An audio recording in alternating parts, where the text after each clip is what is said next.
ಉಡುಪಿಯಲ್ಲಿ ಮಾಧ್ಯಮಗಳೊಂದಿಗೆ ಮಾತನಾಡಿದ ಸಚಿವ ಸತೀಶ್ ಜಾರಕಿಹೊಳಿ, ಕುಂಭಮೇಳದ ಕುರಿತಾಗಿ ಮಲ್ಲಿಕಾರ್ಜುನ ಖರ್ಗೆ ಹಾಗೂ ಡಿಕೆ ಶಿವಕುಮಾರ್ ಕುಂಭಮೇಳದಲ್ಲಿ ಪುಣ್ಯ ಸ್ನಾನ ಮಾಡಿರುವ ವಿಚಾರದ ಬಗ್ಗೆ ಮಾಧ್ಯಮ ಮಂದಿಯ ಪ್ರಶ್ನೆಗೆ ಪ್ರತಿಕ್ರಿಯಿಸಿದರು.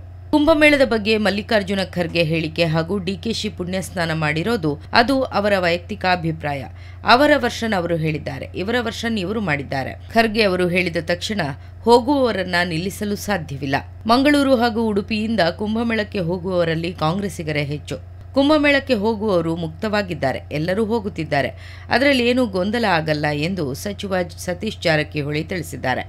ಇದು ಅವರವರ ಭಕ್ತಿ ಇದ್ದವರು ಹೋಗಿಯೇ ಹೋಗುತ್ತಾರೆ. ಮಂಗಳೂರಿನಿಂದಲೂ ರೈಲು ಹೊರಟಿದೆ. ನಮ್ಮ ಕಾಂಗ್ರೆಸ್ ಕಾರ್ಯಕರ್ತರು ಕುಂಭಮೇಳಕ್ಕೆ ಹೊರಟಿದ್ದಾರೆ. ರಶ್ ಕಡಿಮೆಯಾಗಲಿ, ಆಮೇಲೆ ನಾನೂ ಹೋಗಿ ಬರ್ತೇನೆ ಎಂದರು. ಹೋಗೋರ್ಗೆ ಯಾರು ಮುಕ್ತವಾಗಿದ್ರಲ್ಲ, ಟ್ರೈನ್ ಇಲ್ಲಿ ಮಂಗಳೂರಿಂದ ಹೊಂಟಿದೆ, ನಮ್ಮ ಕಾಂಗ್ರೆಸ್ನವ್ರು ಹೊಂಟಿದ್ದಾರೆ. ಅದರಲ್ಲಿ ರಶ್ ಕಡಿಮೆ ಆಗಲಿ, ಆಮೇಲೆ ಹೋಗಿ ಬರ್ತೀವಿ. ರಶ್ ಇದೆ ಭಾಳ. ಮಂಗಳೂರಿಂದ ಹೋಗ್ತಾರೆ, ನಮ್ಮವ್ರು 50% ನಮ್ಮವ್ರು ಅದಾರೆ ಅದರಲ್ಲಿ.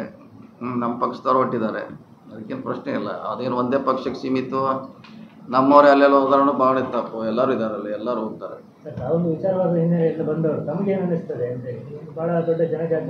ಅವರು ಅದಕ್ಕೆ ಅವರು ಭಕ್ತಿಗೆ ನಾವು ಯಾರು ಅಡ್ಡಿಪಡಿಸ್ಲಿಕ್ಕಾಗಲ್ಲ. ಅವ್ರ ಭಕ್ತಿ ಅದು, ಅವರು ಪ್ರೀತಿ, ಅವ್ರ ವಿಶ್ವಾಸ.